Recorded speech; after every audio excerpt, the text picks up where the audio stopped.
بچہ میرے بھائی. مفتی صاحب آپ شادیوں اور فطرت میں ترغیب دیتے ہیں، مگر بہت سے بزرگوں اور اسکالرس کہہ رہے تھے کہ شادیوں اور لذت سکون میں پڑھنے کے بجائے جو لوگ اللہ کی رضا جہاد وغیرہ کے لیے ہر وقت تیار رہتے ہیں اور زندگی سے پیار نہیں کرتے تو وہی لوگ کام کرتے ہیں. تو یہ سن کر سمجھ نہیں آتا کہ کیا کرنا ہے، کیا درست ہے. میرا کھوپڑا گھوم جاتا ہے، احساس کمتری ہونے لگتی ہے. ان کا کہنا یہ ہے کہ آپ شادیوں کی ترغیب دیتے ہو، بچے پیدا کرو، شادیاں کرو، نیچر والی زندگی گزارو. بعض علماء کہتے ہیں کہ پھر دین کے کام کا نہیں رہے گا، آدمی جہاد میں جاؤ، یہ کرو وہ کرو. بھائی صاحب یہ صحابہ جہاد بھی کرتے تھے، دے دنادن شادیاں بھی کرتے تھے. نبی سے زیادہ کسی نے دین کا کام کیا ہے؟ 9 بیویاں ایٹ اے ٹائم رکھی ہیں. کیونکہ دین، شادیاں چھوڑ کے دین کرنا یہ رہبانیت ہے. یہ کیا ہے؟ یہ پادریوں کا فلسفہ ہے. پادریوں کے ہاں ایک بھی شادی نہیں ہوتی تھی، دین کے لیے وقف کرو. پھر اس کے جو سائڈ ایفیکٹ سامنے آنا شروع ہوئے تو اب انہوں نے کہا کہ شادی کر لے، اس سے تو بہرحال بہتر ہے جو تو کر رہا ہے نا، یہ کر لے. انہوں نے انہیں اجازت دے دی ہے. سارے پادری نہیں، کچھ پادری ایسے غلط ہوتے ہیں. وجہ اس کی یہ ہے کہ اسلام سب چیزوں کو فوکس کرتا ہے، سب چیزوں کو فوکس کرتا ہے. تو اسلام نے دین کے کام کے ساتھ ساتھ شادیاں کرنے کا حکم اس لیے دیا ہے. پہلی بات، جہاد میں تو سب سے زیادہ ضرورت ہے شادیوں کی، کیونکہ جہاد میں سب سے زیادہ مجاہدین شہید ہوتے ہیں. اگر بعد والے مجاہدین شادیاں نہ کریں تو ان بیواؤں کا کیا ہوگا؟ ان کے لیے ٹرسٹ بنیں گے، سارا چندہ جو جہاد میں خرچ ہونا تھا بیواؤں کی کفالت میں خرچ ہوگا. پھر ان کی عزتیں کیسے؟ تبھی صحابہ کے دور میں ایسے بھی ہوا ہے، ایک جنگ میں 10,000 مجاہدین شہید ہوئے ہیں، ان کی بیواؤں کا مسئلہ کبھی کھڑا نہیں ہوا. فوراً ایک ایک نے 2-2 3-3 کر کے ان کو نمٹا دیا. وہ شہید ہوا، تیسرے نے کر لی. ہماری سوسائٹی میں ایک بندہ مر گیا نا، اس کی بیوہ کا بیڑا غرق. تو جہاد میں تو زیادہ ضرورت ہے شادیاں کرنے کی، ٹھیک ہے نا، تاکہ ان بیواؤں کو ٹھکانہ ملے. اور دوسری بات یہ کہ اسلام چونکہ سب کو دیکھ کے حکم بناتا ہے، اسلام کو 2 باتیں اور ہیں. نمبر 1، بیواؤں کا ٹھکانہ کیا ہوگا؟ عورتیں بھی تو پیدا ہو رہی ہیں نا. اگر آپ دین کے کام میں لگ گئے، مثال کے طور پر آپ نے کہا میں بد نظری کے خلاف بیانات کروں گا، زنا کو سوسائٹی سے ختم کروں گا، میں فل جت جاؤں گا، اس میں شادیاں وادیاں نہیں کروں گا میں. تو آپ کتنا ہی بیان کر رہے ہوگے نا. جب لڑکیوں کی طلاق ہوگی، بیوہ ہوں گی، وہ خود زنا پہ مجبور ہوں گی. آپ نے یہ ایسے ہے جیسے میں چوری کی روٹی کے خلاف بیان کروں گا، کھانا نہیں کھانے دوں گا، تاکہ میں پورا بیان چوری کی روٹی کے خلاف میرا بیان جائے. دوبارہ مثال سمجھاتا ہوں. مجھے کسی نے کہا مفتی صاحب تندوروں سے روٹیاں بہت چوری ہو رہی ہیں، لوگ کھانا نہاری چوری کر کے بھاگ جاتے ہیں، لہذا آپ اس پہ بیان کرو کہ روٹیاں لوگ چوری نہ کریں. میں نے کہا ٹھیک ہے، میں اب شادیاں نہیں کروں گا، قوم کو چوری سے توبہ کرواؤں گا. میں سارا بیان میں کس پہ کروں گا کہ روٹی چوری نہیں کرو. اور اب میں کھانا پینا بھی چھوڑ دوں گا، کیونکہ کھانے پینے میں جو ٹائم لگتا وہ ٹائم بھی میں بیان میں لگاؤں گا چوری کے خلاف کہ روٹی چوری نہ کرو. نتیجہ کیا نکلے گا؟ جب مجھے بھوک لگنا شروع ہوگی، کیونکہ میں بھی آدمی ہوں، میرا بھی پیٹ ہے، سب سے پہلے خطرہ یہ کہ میں جو بیان کر رہا ہوں نا وہ خود ہی چوری میں پڑے گا. ایک دن دل برداشتہ ہو جائے گا، یار برداشت سے باہر ہو گیا، چوری کر کھا روٹی. اور جن کو میں بیان کر رہا ہوں نا چوری نہیں کرو، ان کو بھی میں نے منع کیا، کھانا کھانے میں نہیں لگنا، روٹیاں خریدنا، لائن میں لگنا، یہ ٹائم ویسٹ. سارا فوکس دین کی خدمت میں لگاؤ، چوری کو سوسائٹی سے ختم کرو. خدا کی قسم وہ خود چور بن جائیں گے تھوڑے دنوں میں، کیونکہ بھوک ختم نہیں ہو سکتی. تو اب دین کی خدمت میں زنا ختم کرنا ہے یا نہیں ہے؟ تو میں نے کیا کیا، زنا کو فوکس بنایا کہ میں زنا سوسائٹی سے ختم کروں گا. اب میں نے دیکھا یار میرا ایک شاگرد نے شادی کر لی ہے، اب وہ زنا کے خلاف تو بیان زیادہ کر نہیں رہا. پہلے 1 گھنٹہ بیان کرتا، آدھے گھنٹے بعد گھر سے فون آ جاتے انڈے لیتے ہوئے آئیے گا آپ. میں نے کہا تو طلاق دے، اکیلا زندگی گزار. کیا وہ خود زنا میں پڑے گا کہ نہیں پڑے گا؟ تو یہ آپ کی بنایا ہوا فلسفہ ہے کہ ہم دین کی خدمت کریں گے، شادیاں نہیں کریں گے. بھائی شادیاں کرنے سے سوسائٹی میں جرائم کم ہوتے ہیں، زنا ختم ہوتا ہے، چوریاں کرپشن کم ہوتی ہیں، ڈرگز، کیونکہ خاندان بنتا ہے تو بہت ساری چیزوں سے ایک دوسرے کو روکتا ہے. تو اسلام کو پتا ہے کہ شادیاں کرنے سے دین کی خدمت زیادہ ہوگی. دیکھنے میں لگ رہا ہوگا خدمت نہیں ہو رہی ہے، لیکن پریکٹیکلی ہو رہی ہوگی، سوسائٹی سے جرائم ختم ہو رہے ہوں گے. اور تیسری بات یہ کہ اسلام نے شادیوں کو اس لیے بھی فوکس کیا ہے کہ ہم ہمیشہ کے لیے نہیں آئے ہیں دنیا میں. ہم روز بروز ہماری عمر بڑھتی جا رہی ہے، بوڑھے ہو کے قبر میں پہنچ رہے ہیں. اسلام کہہ رہے آپ جتنی بھی دین کی خدمت کر لو, نئی نسل نے آنا ہے تو آپ کی نسل آئے گی, وہ آپ کے مذہب پر, آپ کے عقیدے پر ہوگی. اگر آپ نے نسل نہیں بڑھائی تو دنیا میں کفر کا گروتھ ریشو بڑھے گا, دین کی خدمت بہت زیادہ ہوگی, اس کا آؤٹ پٹ بہت کم ہوگا.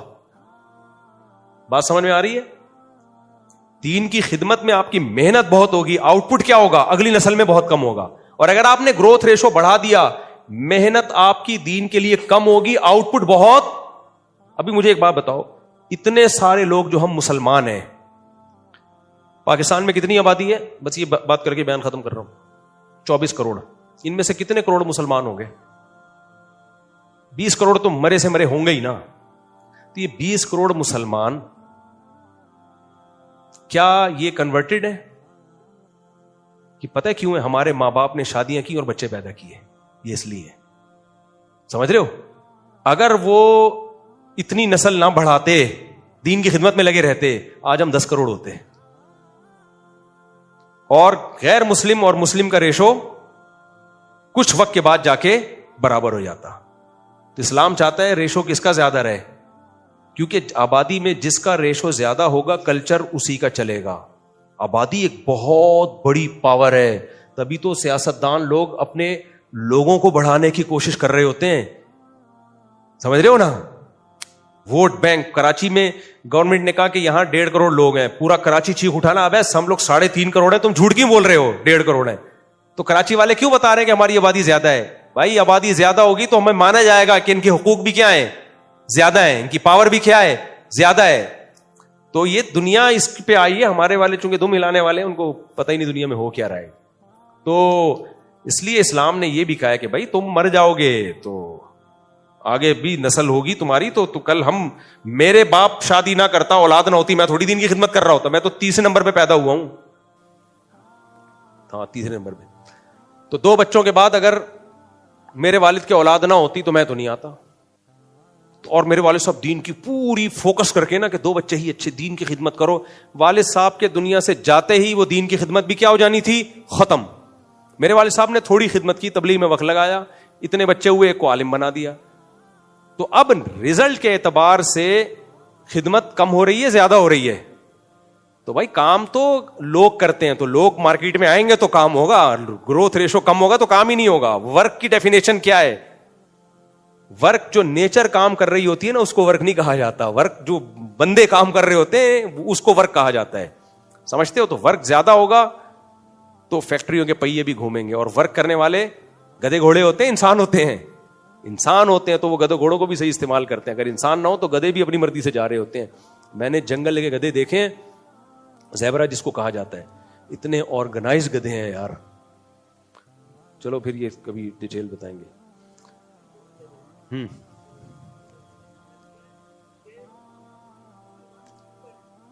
یہ بہت لمبا سوال ہے, یہ آپ جمع کرا دیں, میں تسلی سے پڑھوں گا اس کو, پھر آپ زبان سے بتا دیں مجھے. ہاں بلیاں ہاں بلیاں رکھی ہوئی ہیں. نہیں, بچے پر باپ کی اطاعت لازم ہے, اس کو چاہیے نکالے گھر سے. نہیں, بچہ غلط کر رہا ہے. اگر ابا کو گھر میں بلیاں پسند نہیں ہے تو بچے پر لازم ہے کہ وہ گھر سے باہر نکال, بچے سمیت بلیوں کو گھر سے باہر نکال دیں. تھیلے میں بچہ بھی ڈالیں, بلیاں بھی ڈالیں, ان کو کہیں پہاڑ پہ رکھ کے آ جائیں. اب تو پھر تو ہم پولیس کا کیس, میں کیا کر سکتا ہوں, بچہ آپ کا ہے. نہیں, اس کو میرے پاس لے آئے, میں اس کو سمجھاؤں گا. تھیلے میں ڈال کے بلیوں کے ساتھ ہی لے آئے. دیکھیں, اب جب باپ کا بھی فون نہیں اٹھا رہا تو میرا تو بچہ ہی نہیں ہے. جب باپ کی نہیں سن رہا تو میری کہاں سے سنے گا نا. میں دعا کرتا ہوں اللہ اس کو ہدایت عطا فرمائے.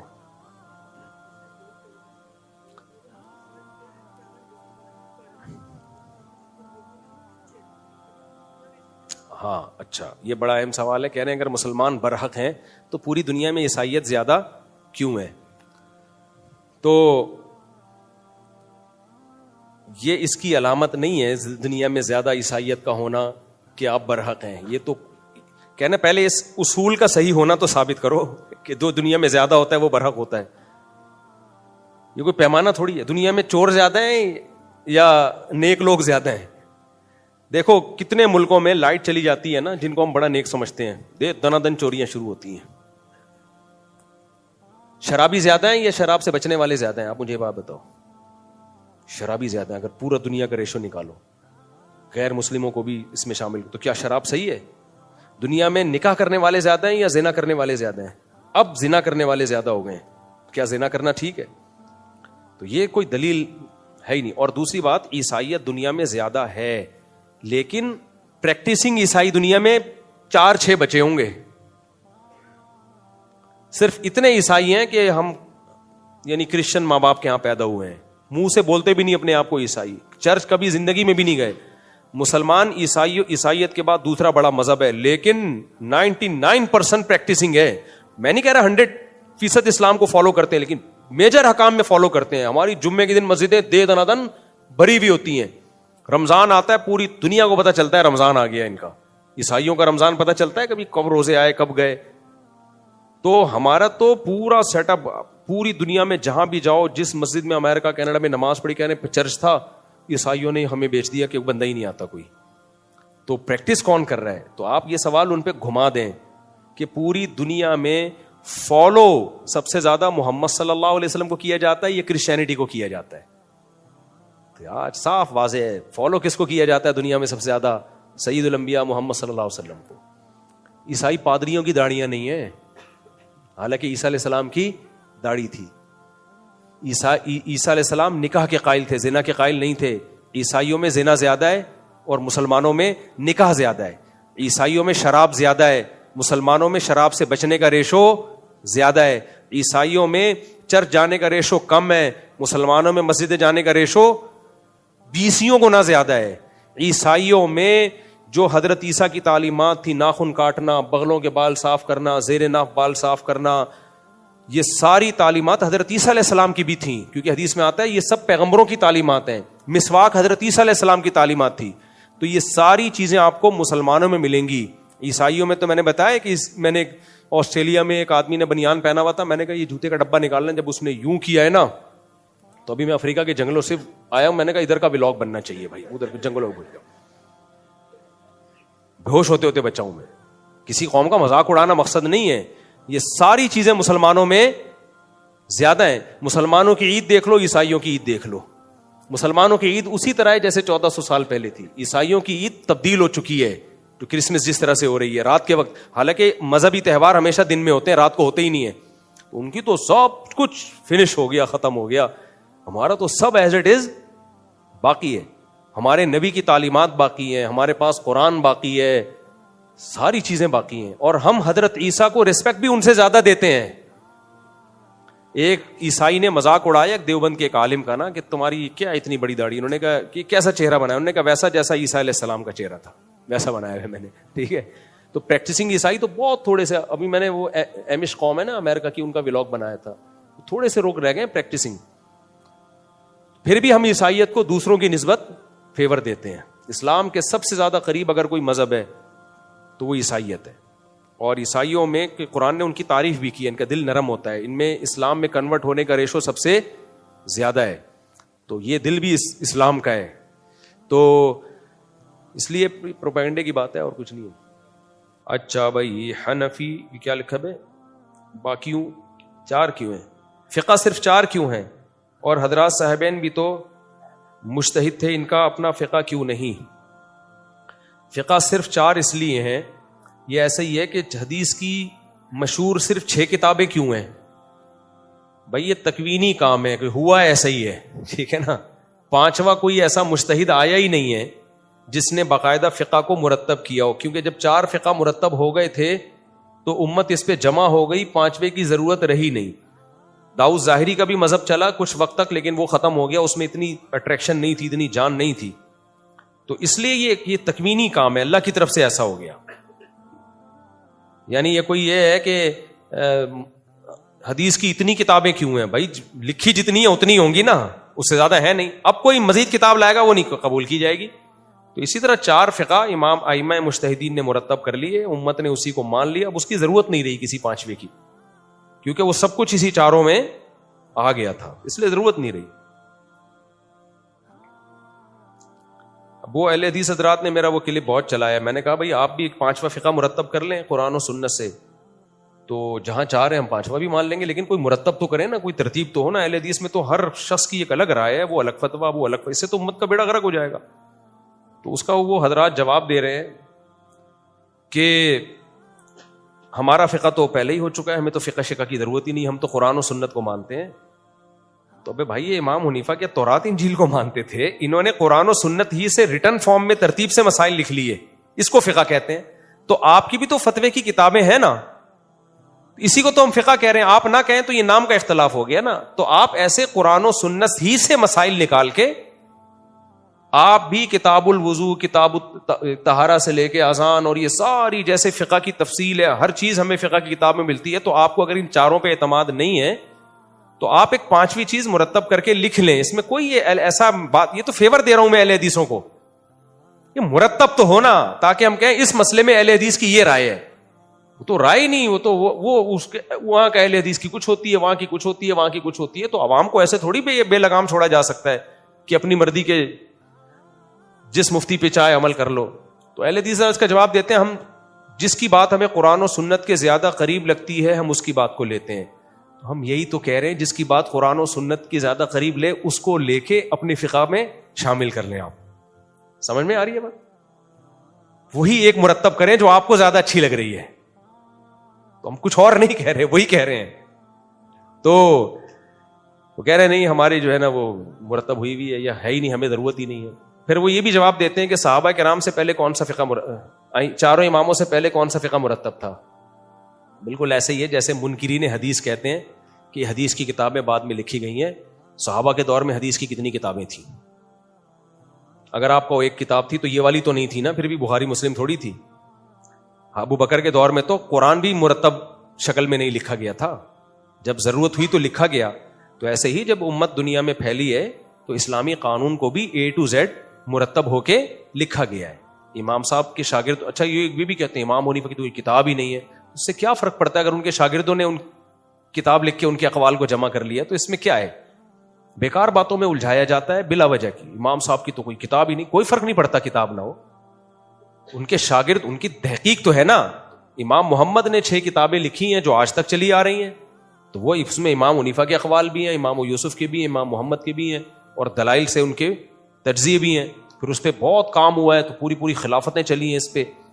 تو میرا یہ مطالبہ جو اہل حدیث حضرات سے ان کے فیور میں ہے کہ بھائی ہم مان لیں گے. بہت سے کیونکہ دیوبندی بڑی شدت برتتے ہیں اہل حدیث کے بارے میں, ان کو اہل سنت سے خارج کر دیتے ہیں. ہم تو خارج نہیں کر رہے, لیکن ہم کہہ رہے ہیں امت کو بے لگام نہیں ہم ہونے دیں گے کہ وہ وہاں سے فتویٰ, وہ بہت سے اہل حدیث مجھ سے فتویٰ لے رہے ہوتے ہیں, مجھ سے پوچھ رہے ہوتے ہیں. میں کہتا ہوں مجھ سے کیوں پوچھ رہے ہو بھائی؟ کہہ رہے ہیں بھائی ہمیں جہاں سے بھی لے لیتے ہیں. تو یہ تو نہیں بات ہوئی نا کہ جہاں سے بھی مل جائے. کہتے ہیں ہمیں جو قرآن و سنت بیان کرے گا. آپ کو اگر یہ پتا چل رہا ہے کہ یہ اس کی دلیل صحیح ہے, اس کی دلیل غلط ہے, تو آپ خود مجتہد ہیں. پھر تو آپ کو کسی سے فتویٰ لینے کی ضرورت ہے ہی نہیں. آپ تو پھر خود بخاری سامنے رکھ کے فیصلہ کرو نا. آپ کیوں ایک وراثت کا مسئلہ یہ قرآن دیکھ کے نہیں بتا سکتے, مفتی کی ضرورت پڑتی ہے. آپ سورہ نساء میں یوصیکم اللہ فی اولادکم پورا رکوع ہے وراثت کی, اللہ نے مسائل بیان کیے ہیں. آپ کے ابا جب مرتے ہیں تو کیوں مفتیوں سے رابطہ کرتے ہو؟ قرآن کا ترجمہ پڑھو نا, بولو اللہ نے صاف بالکل واضح بتایا, پھر بھی نہیں سمجھ میں آتا پبلک کے. اس سے پتہ چلتا ہے قرآن میں جو مسائل کا علم ہے وہ آسان نہیں ہے. یہ جو قرآن نے کہا ہے نا وَلَقَدْ يَسَّرْنَا الْقُرْآنَ لِلذِّكْرِ فَهَلْ مِن مُدَّكِرٍ, ہم نے قرآن کو آسان کر دیا ہے. تو اس میں اللہ نے خود بتا دیا, نصیحت کے لیے آسان کر دیا ہے قرآن کو. نصیحت, بعض و نصیحت کی باتیں آسان ہیں, جنت جہنم اور رشتہ داری جوڑنا, صدقات, یہ آسان ہے. مسائل آسان نہیں ہے قرآن میں. یقین نہ آئے تو طلاق کے مسائل نکال لو, پتہ چل جائے گا, دماغ سیٹ ہو جائے گا آپ کا. وراثت کے نکال لو, نماز پڑھنے کا طریقہ نکال لو قرآن سے آپ. تو اس کے لیے حدیث میں جانا پڑتا ہے, اور پھر حدیث سے آگے اجتہاد بھی ہے. اگر حدیث میں بھی سب کچھ ایکسپلین کر دیا ہوتا تو نبی یہ کیوں فرماتے اذا اجتہد المجتہد, جب مجتہد اجتہاد کرتا ہے اگر درست نتیجے تک پہنچے 2 اجر, غلطی کرے تو بھی 1 اجر. اس کا مطلب اس میں غلطی کا بھی امکان ہے. تو یہ پورا ایک قرآن حدیث اور فقہ مل کے اسلام مکمل ہوتا ہے. تو قرآن حدیث تو ہم سب کے سامنے, آگے اس میں فہم کہ اس سے نکالا کیا جا رہا ہے. تو وہ جو فہم ہے وہ ہم کہتے ہیں مجتہدین کی فہم آج کے مولویوں کی رائے پر مقدم ہوگی. اور اگر اہل حدیث کا خیال یہ کہ نہیں ہم ان کی فہم اپنی فہم کو ان کی فہم پہ ترجیح دیں گے تو ٹھیک ہے آپ دے دیں, لیکن پھر ایک ریٹن فارم میں مرتب اپنا ایک مرتب کریں اور اپنا ایک سلیبس بنائیں اور پھر سب اہل حدیث اس کو مانیں.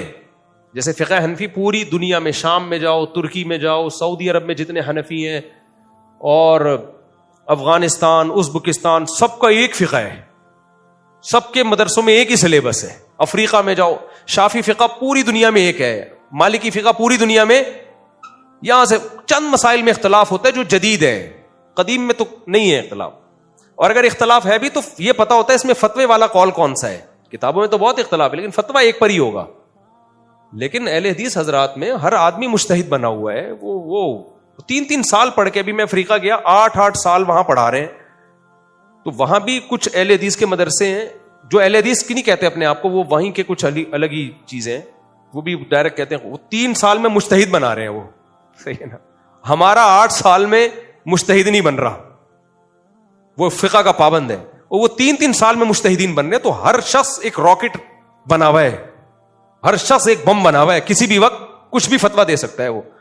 تو یہ اسلام کا نقصان ہوگا. تو اہل حدیث میں جو علماء ہیں جو یہ سمجھتے ہیں کہ ہمارے اندر اجتہاد کی صلاحیت ہے, ہمیں کسی کی اتباع نہیں کرنی ہے, تو نہ کریں وہ. آپ اگر سمجھتے ہیں, پبلک کو آپ وہ راستہ بتائیں جس میں امت کا اتحاد.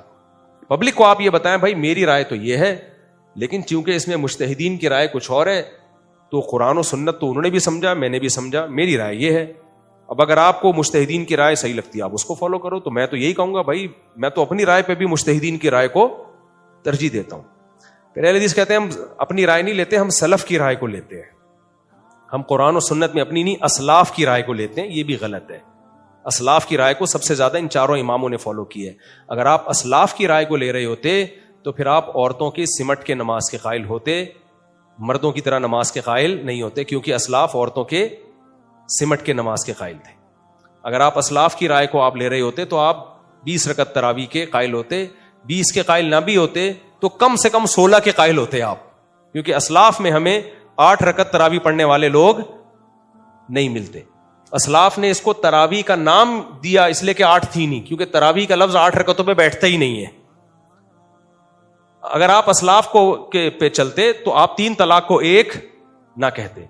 میں نے اس پہ کتنی دفعہ کلپ ریکارڈ کروایا بھائی, 3 طلاق کو 1 کہنا اسلاف میں کسی کا مذہب نہیں ہے. اس پہ ایک بریلوی عالم نے میرے خلاف کلپ کہا کہ فلاں کا بھی رائے ہے, فلاں کی بھی رائے ہے, فلاں بھی صحابی کا فتویٰ ہے 3 1 ہوتی ہیں. تو اتنے کمنٹس میرے خلاف نیگیٹو کہ مفتی صاحب نا پھینکنے کے ماہر ہیں, اتنی بڑی بات کر دی, حالانکہ انہوں نے تو اتنے حوالے دیے. بھائی انہوں نے نام بتائے ہیں, کوئی سند نہیں پیش کی ہے. میں بھی کہہ دوں عبداللہ بن مسعود 3 کو 1 کہتے تھے, عبداللہ بن عباس 3 کو 1 کہتے تھے, حضرت اکرمہ 3 کو 1 کہتے تھے, فلاں 3 کو 1. لوگ کہیں گے ابے اتنے حوالے دے دیے. ابے سند تو دکھاؤ کہاں ہے, یہ کس نے لکھا ہے اور اس کا ریفرنس کیا ہے. کوئی ریفرنس نہیں ہے. کوئی بھی کہتا ہے نا ابن عباس 3 کو 1 کہتے تھے یا فلاں 3 کو, کوئی بھی نہیں ہے. کوئی سند دکھا دے. ضعیف سند کیا, سند ہی نہیں ہے سرے سے. صحیح ہے نا, ایسی ہوائی باتیں ہیں. تو دعویٰ کرنا آسان ہوتا ہے, باتیں کرنے پر گورنمنٹ کی طرف سے کوئی پابندی نہیں ہوتی. لا يعجبنك من خطیب خطبۃ حتى يكون مع الكلام دلیل. شاعر نے کہا ہے کہ کسی خطیب کا خطبہ, اس کا اسٹائل تمہیں دھوکے میں نہ ڈالے جب تک کہ اس کے اپنے دعوے پر اپنی بات کے ساتھ دلیل پیش نہ کر دے. تو وہ دلیلیں دے رہے ہوتے ہیں. فلاں دیوبندی نے بھی لکھا 3 1 ہوتی ہیں, اور فلاں صحابی کا بھی رائے تھی, اور فلاں محمد بن اسحاق کی بھی رائے تھی کہ 3 1 ہوتی. محمد بن اسحاق امام کب سے ہو گیا فقہ کا بھائی؟ وہ تو ایک راوی ہے, مورخ ہے محمد بن اسحاق, جس کے بارے میں بڑا اختلاف ہے کہ وہ ثقہ تھا بھی یا نہیں تھا. تو اگر اس نے 3 کو 1 کہہ دیا تو وہ تو عام لوگوں کی طرح کا ایک شخص ہے. وہ تھوڑی اتنی بری, مورخین کی ایسی ویلیو تھوڑی ہوتی ہے. امام احمد حنبل کہتے ہیں محمد بن اسحاق کی حدیث احکام میں حجت ہی نہیں ہے. تو جس کی حدیث فقہی مسائل میں حجت نہ ہو اس کو آپ نے امام کیسے بنا دیا؟ عوام دیکھ رہی ہوتی ہے فلاں بن فلان کی بھی یہی رائے ہے, فلاں بھی. تو بھائی وہ اتنی بڑی چیز نہیں ہے کہ ان کی رائے کو کوئی ویلیو دی جائے. تو اس لیے دعوے ہی دعوے ہیں, کوئی بات ہے نہیں.